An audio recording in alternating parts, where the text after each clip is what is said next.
Hello everyone, Tripura police constable পরীক্ষার জন্য আজকের ক্লাসটি খুবই গুরুত্বপূর্ণ, তাই ক্লাসটি অবশ্যই শেষ পর্যন্ত দেখুন আর নতুন ভিউয়ার্সরা চ্যানেলটি সাবস্ক্রাইব এবং জয়েন করুন। আজকের ক্লাসের প্রথম গুরুত্বপূর্ণ প্রশ্নটি হলো, পক প্রণালী কোন দুটি দেশকে পৃথক করেছে? উত্তর, ভারত ও শ্রীলঙ্কাকে পৃথক করেছে। ভারতের বৃহত্তম প্রতিবেশী রাষ্ট্র কোনটি? উত্তর, ভারতের বৃহত্তম প্রতিবেশী রাষ্ট্র হলো চীন।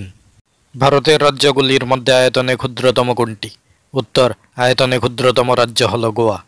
ভারতের সবচেয়ে বেশি জনসংখ্যা বিশিষ্ট রাজ্য কোনটি? উত্তর, সবচেয়ে বেশি জনসংখ্যা বিশিষ্ট রাজ্য হল উত্তরপ্রদেশ। পৃথিবীর সর্বোচ্চ পর্বতশৃঙ্গ মাউন্ট এভারেস্ট কোন দেশে অবস্থিত? উত্তর, মাউন্ট এভারেস্ট নেপালে অবস্থিত। মান্নার উপসাগর দ্বারা কোন দেশ ভারত থেকে বিচ্ছিন্ন হয়েছে? উত্তর, মান্নার উপসাগর দ্বারা শ্রীলঙ্কা ভারত থেকে বিচ্ছিন্ন হয়েছে। নাথুলা গিরিপথ কোথায় অবস্থিত?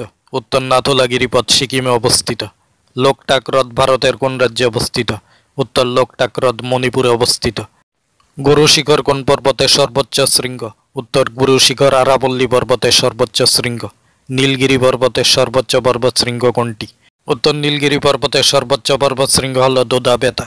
হীরাকুদ বাঁধ কোন রাজ্যে অবস্থিত? উত্তর, হীরাকুদ বাঁধ উড়িষ্যায় অবস্থিত।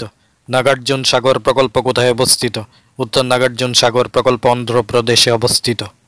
ভারতে চা উৎপাদনে প্রথম স্থান অধিকার করে কোন রাজ্য? উত্তর, আসাম ভারতে চা উৎপাদনে প্রথম স্থান অধিকার করে। কোন শহরকে গোলাপী শহর বলা হয়? উত্তর, জয়পুরকে গোলাপী শহর বলা হয়। উদীয়মান সূর্যের দেশ কাকে বলা হয়? উত্তর, জাপানকে উদীয়মান সূর্যের দেশ বলা হয়।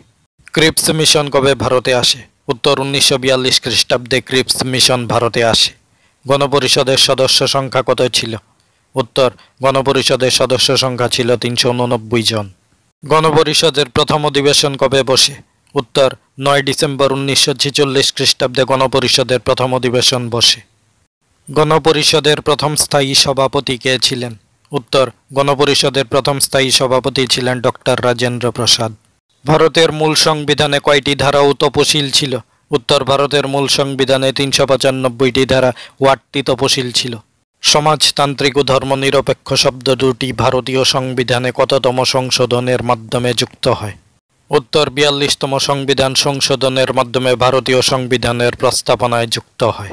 ভারতে ভাষার ভিত্তিতে রাজ্য পুনর্গঠিত হয় কত খ্রিস্টাব্দে? উত্তর, 1956 খ্রিস্টাব্দে ভারতে ভাষার ভিত্তিতে রাজ্য পুনর্গঠিত হয়। সাম্যের অধিকার সংবিধানের কোন অনুচ্ছেদে লিপিবদ্ধ আছে? উত্তর, 14 থেকে 18 অনুচ্ছেদে সাম্যের অধিকার লিপিবদ্ধ আছে। স্বাধীনতার অধিকার সংবিধানের কোন কোন অনুচ্ছেদে লিপিবদ্ধ আছে? উত্তর, 19 থেকে 22 অনুচ্ছেদে স্বাধীনতার অধিকার লিপিবদ্ধ আছে।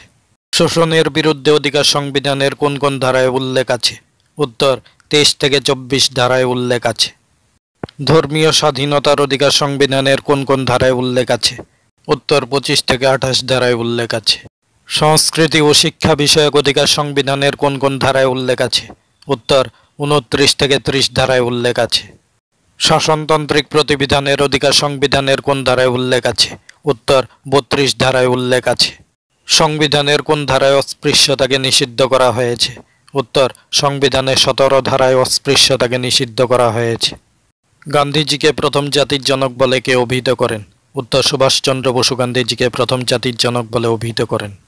জাতীয় কংগ্রেসের প্রথম অধিবেশন কোথায় অনুষ্ঠিত হয়? উত্তর, বোম্বাইয়ে জাতীয় কংগ্রেসের প্রথম অধিবেশন অনুষ্ঠিত হয়। হিন্দুস্তান সোশ্যালিস্ট রিপাবলিকান দলের প্রতিষ্ঠাতা কে ছিলেন? উত্তর, ভগৎ সিং হিন্দুস্তান সোশ্যালিস্ট রিপাবলিকান দলের প্রতিষ্ঠাতা ছিলেন। চট্টগ্রাম অস্ত্রাগার লুণ্ঠনের নায়ক কে ছিলেন? উত্তর, চট্টগ্রাম অস্ত্রাগার লুণ্ঠনের নায়ক ছিলেন মাস্টারদা সূর্য সেন। অনুশীলন সমিতির প্রতিষ্ঠাতা কে ছিলেন? উত্তর, অনুশীলন সমিতির প্রতিষ্ঠাতা ছিলেন সতীশচন্দ্র বসু। জেনারেল নলেজ থেকে আলোচিত এই প্রশ্নগুলো পুলিশ কনস্টেবল পরীক্ষার জন্য খুবই গুরুত্বপূর্ণ, আর আমাদের চ্যানেলে পুলিশ কনস্টেবল পরীক্ষার জন্য রেগুলার ক্লাস করানো হচ্ছে। তাই পুলিশ কনস্টেবল পরীক্ষার জন্য আরও গুরুত্বপূর্ণ ক্লাস পেতে চ্যানেলটি সাবস্ক্রাইব এবং জয়েন করুন। সবাইকে ধন্যবাদ।